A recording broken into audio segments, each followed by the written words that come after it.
Alright gang, cherry fragrances that don't smell like lost cherry. I know some of you do not like lost cherry, but there's a lot of fans out there. It's quite popular. But there's a whole world of cherry fragrances out there that don't smell like lost cherry. And I'm going to tell you about them in this video coming right up.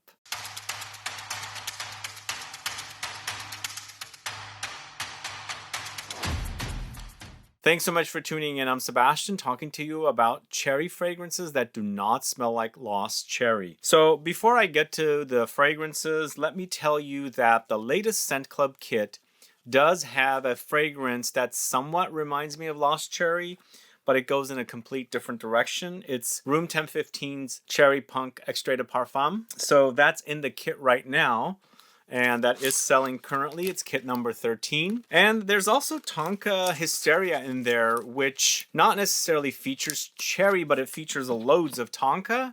So under the fragrance, you might experience some cherry-like qualities, but it's very, very faint. But two really great fragrances, well, actually three, I should say, in the latest kit. Check it out. There's also Boho Boko's Jasmine White Leather. So it's kind of sort of like a theme. It just came together like that. Tonka Hysteria with its light cherry undertones. Cherry Punk Extrait with the overdose of cherry, somewhat different than lost cherry, but still reminds me of it, but overdose with a lot of leather. And then speaking of leather, with Jasmine White Leather, we've got an overdose of White Flowers Jasmine with leather. But let's get started with the list. Cherry fragrances that don't smell like lost cherry.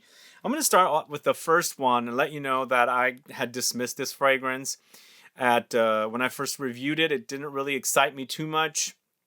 But now I've come to grow to enjoy this fragrance, and I absolutely love it. It smells great on me. This is Narcotic Delight from the house of INITIO. Are you guys familiar with this one? A lot of people say this smells like Side Effect, and I think the reason why I kind of was starting to fall out of love with this, or not really appreciating it at first, is because I'm not a big fan of Side Effect, and this does not remind me of Side Effect. It does have loads of cherries, and it has boozy notes as well, like cognac, along with black pepper, Hedione, tobacco, pink pepper, and vanilla. It's super, super delicious, and took me a while to really get used to it. And I think the fact that Side Effect kept coming up with this fragrance, I was just dismissing it, but it really is really great. And to me, it doesn't smell like Side Effect whatsoever. It's quite a unique take on cherries, boozy, spicy, tobaccoed, but wonderful offering. If you haven't tried it, it's really quite great. But there is something unusual about it. That's what I think is kind of become addicting about it. It says it's got tobacco, but I'm almost getting the tobacco leaves dried and kind of musty, along with the cherries and the cognac and the spices. Really wonderful. If you haven't tried that, you might be put off by it, because I kind of was. Also, the fact that people said it's like Side Effect, but to me, it doesn't remind me of Side Effect. Next, going to the house of BDK, it's Rouge Smoking. These are all cherry fragrances, remember, that don't remind me of lost cherry or don't smell like lost cherry. This is definitely one of them. This is a very elegant take on cherries, with cherry, tonka, vanilla, heliotrope, pink pepper, bergamot, white musk, ambroxan, cashmeran, labdanum. It's a really elegant and maybe a bit grown-up take on cherries. Comes off quite powdery and spicy, sweetened under there, and musky as well, and a slight almondy edge with it as well, with the tonka and the heliotrope. I think that Amélie Bourgeois did a great job with it, and they just came out with an extrait de parfum. Seems like this is like one of the more popular fragrances from BDK, because they now have 3 extrait de parfums, and this is the third one that they did an extrait de parfum of. But really wonderful, elegant, not so super sweet. It doesn't come off like uber cherried. That's what's unique about it. It comes off powdery, almondy, vanillic, and musky as well. Really, really wonderful, and totally different once again compared to Lost Cherry. But I'm having a bit of a challenging time with Rouge Smoking Extrait de Parfum. I thought I was going to really like this one, but still, my favorite extract from BDK is Passoir Extrait. I love that stuff. This, to me, unfortunately, is so overwhelming, extremely overwhelming, very screechy, and nose blind. So I was testing out a bunch of fragrances at once when this first, came out, and I smelled it And then I tried smelling a few others. I couldn't smell anything. This really, really takes over and dominates. It's so overwhelming. And the original has Ambroxan in it. And what they've done with this version is amplified it with the overdose of Ambroxan with amber woods as well, and oud and cherries and almonds, milk accord, rum extract. There's a lot of notes credited here. For me, it's slightly sweetened up with a fruity cherry, creamy but overwhelmingly screechy, musky with the Ambroxan and amber woods. I feel like they kind of overdid the Ambroxan, but you know, I don't hate Ambroxan, I absolutely love it. But I'm so overwhelmed with this here. It really does, you know, take over, and you can hardly smell anything after you've sprayed a ton of this stuff on. And the problem with this, unfortunately, is I don't get a lot of other notes. They're blended in a way that the Ambroxan and the woods, the amber woods, come off and dominate everything and envelop everything, and everything else is trying to scream, trying to come out. It doesn't. So sadly, I don't think it's a great extract. I don't mind it. I don't hate it. But compared to Passoir Extrait, I absolutely love that extract from the BDK. I think I would stick with the original for this extract. But the next cherry fragrance that doesn't smell like lost cherry is from the House of ATTAR collection. It's KHALTAT Night. This one right here. Are you guys familiar with this one? This to me smells like a cherried up version of Wajan from Parfums de Marly. So there is a bit of that kind of syrupy, honeyed, spicy kind of a consistency that the Wajan has, but it's overdosed with cherries. And if you think that it's a bit like apple pie Wajan, just imagine throwing in cherries with the apple pie with KHALTAT Night as well. It's that kind of a fragrance. So you not only have red apples here, you also have cherries, cinnamon, vanilla, patchouli, musk. It is quite delicious. And I love apple pie. Had plenty of it over the holidays, and as soon as I put my nose on this, it's like apple pie with an overdose of cherries. Really delicious, really yummy. That's KHALTAT Night from the House of ATTAR collection. Then we're going to the House of Mind Games. It's French Defense. Are you guys familiar with this one? So French Defense is a tart cherry fragrance with an overdose of woods and amber once again. It doesn't smell like the BDK Rouge smoking extract. This is different. It's more enjoyable and not overwhelming. And once again, I don't hate Ambroxan. Absolutely love Ambroxan. But I haven't smelled that much Ambroxan in a fragrance for a long time. It kind of reminds me of the Ambroxan in Thomas Cosmala's Après l'Amour No. 4 fragrance. It's that overwhelming. But here with French Defense, it's a nice take on cherries, sweet tart with the amber, cedarwood, blonde woods, violet leaves, chamomile, rose, geranium, and mimosa. It's very elegant to wear. Extrait de parfum, powdery, and really, you know, a great take on a cherry fragrance from the Mind Games house. You'll notice the tart sweetness or the sweet tartness and lots of powdery effects, slightly almondy under there with floral notes coming in and aromatics. I think they did great. With the violet leaves in that fragrance also, there's a bit of an ozonic quality. So altogether, it doesn't come off like lost cherry. In fact, the cherries are nicely blended with everything else to create a really nice balanced cherry fragrance that doesn't smell like lost cherry. But moving on to the House of Fragrance du Bois, it's SIRENE, this one right here. So SIRENE is a Middle Eastern style of cherry fragrance because it has oud once again. There's a lot of oud here with lactonic notes, benzoin, incense, pepper, cistus labdanum, cypriol, moss, and of course the cherries. And once again, this does not remind you of lost cherry. In fact, the cherries are on the sweet tart side, a little more tart in SIRENE compared to French Defense. I don't know if you guys have heard, I'm a big fan of cherries, especially dried, and I like the sour cherries that they have at Trader Joe's. It comes in little bags. I love those.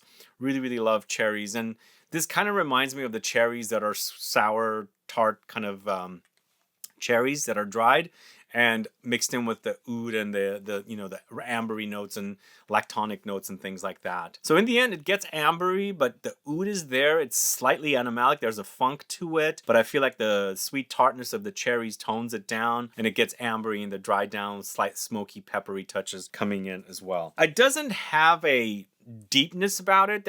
I feel like that's what's happening with a lot of Fragrance du Bois fragrances. They don't come off very depth, but I think they do have great lingering power. But the next fragrance going to the house of MORESQUE, it's Scarlet Rouge, this one right here. So this one is also a very unique take on cherries, but it doesn't smell like lost cherry to me. In fact, to me, it smells like cherry makeup. I don't know if you guys like cherry makeup, but that's what I get with it. It has notes of coconut milk, dried fruits, cherry blossom, vanilla. It's quite powdery, and the idea of, you know, like feminine ladies' makeup with the fruitiness of the cherries comes to mind with this one, which is kind of an interesting concept. It's quite powdery. The makeup-y touches sort of reminds me a little bit of like the makeup-y touches of Dior Homme Parfum and things like that, or the lipsticky touches. And you get that here, but it more than lipstick, this kind of reminds me of makeup with a kind of a lipsticky fruitiness. I don't know if there is such a thing because I don't use lipstick, but it kind of smells like it to me. And they claim cherry blossom here. I get more of the fruit, but there's a slight almondiness in this as well. And with the cherry blossom note, there is a slight almondy effect happening. But I think this is a great fragrance. In fact, it's probably one of my favorites from MORESQUE. It's Scarlet Rouge.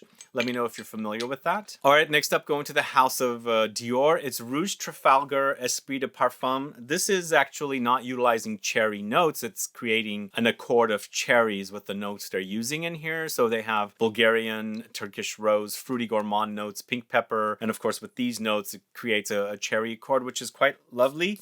I thought that the original, very thin fragrance did have a cherry-like effect, but here it's a pulpy cherry, almost like the maraschino cherries that are in like the syrup, but more of the Italian kind in those white bottles with the blue effect on them, kind of more thick and syrupy.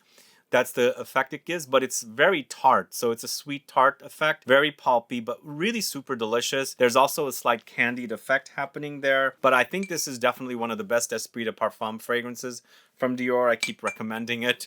I actually really enjoy that one. If you haven't tried it, please do. But moving on to the House of Sospiro, it's Maraschino. And this is actually Maraschino Cherries, of course, inspired by that fragrance. Sadly, it didn't turn out to be one of my favorite fragrances from the house. I don't hate it. I actually like it, but I still consider Dolce Sonata and especially Dolce Melodia to be my favorites from this house. But it has red cherries, strawberries, peaches, musk, sandalwood, apples, vanilla, almonds, jasmine, heliotrope, mimosa, orris, vetiver, and a lot of other notes. It's a good fragrance.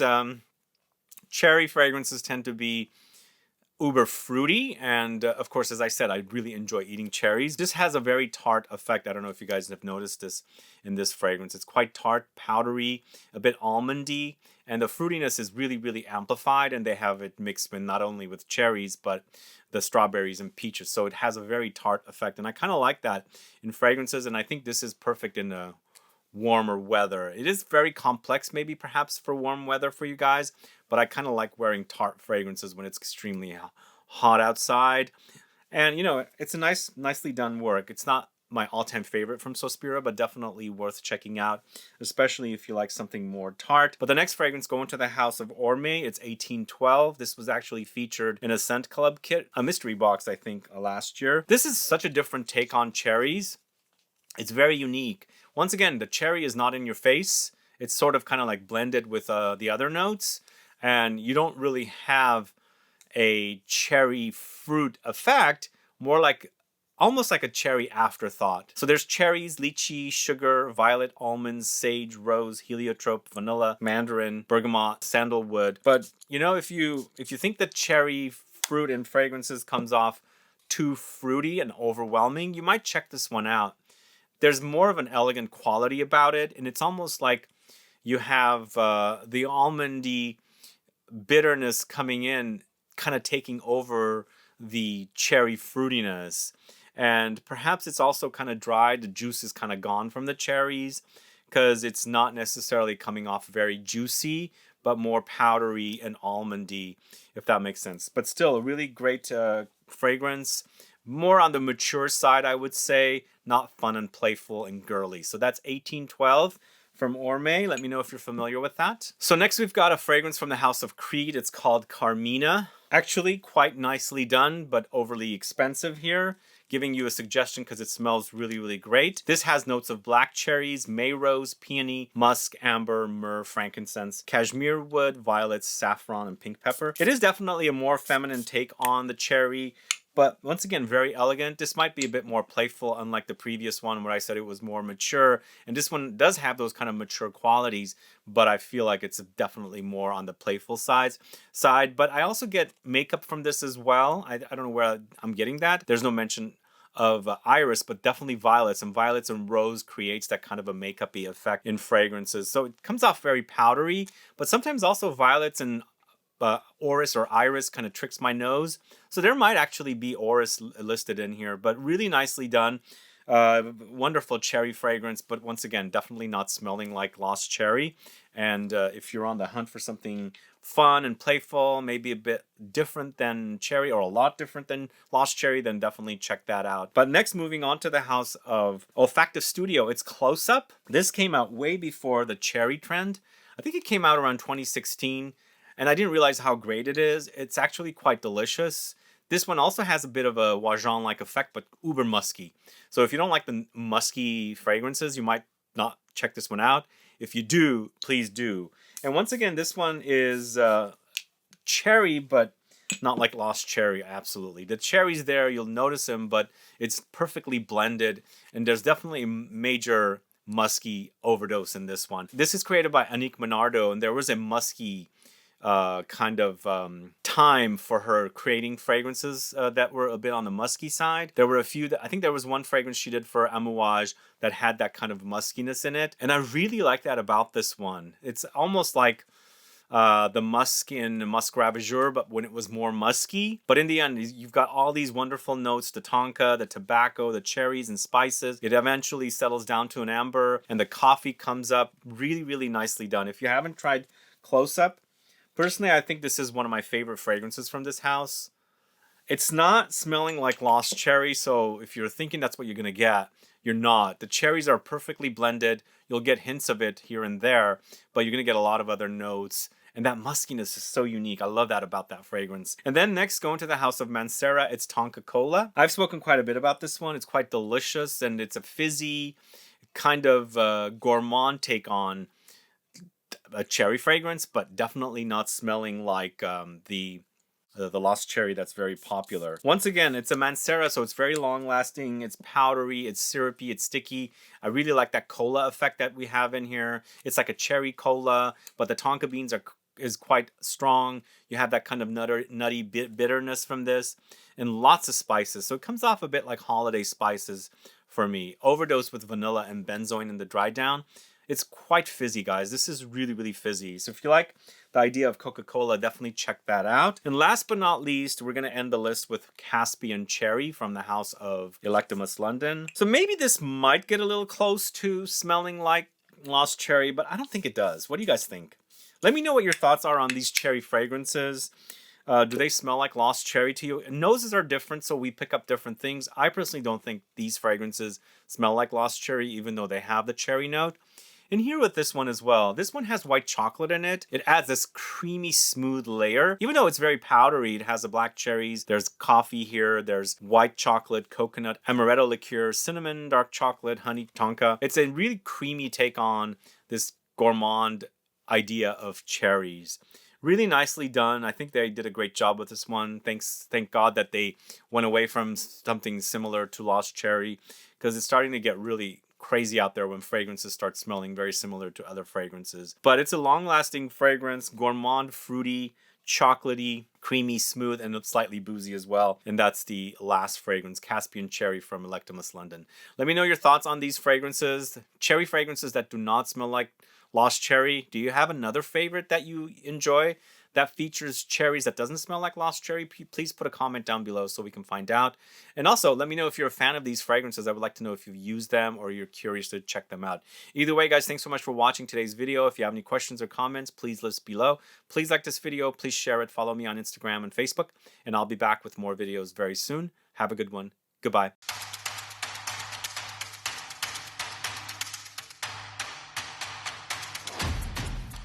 Oh, one thing I should ask you guys, let me know if you want me to do a video on the latest Rouge smoking extract and do a video on all the extracts from the house of BDK. Because as I was mentioning, I do really love Passoir Extrait. This one is just way too overwhelming. And of course, Gris Charnel I like, but again, if you're curious to hear about those 3 fragrances, add a comment below. See you guys later. Bye-bye.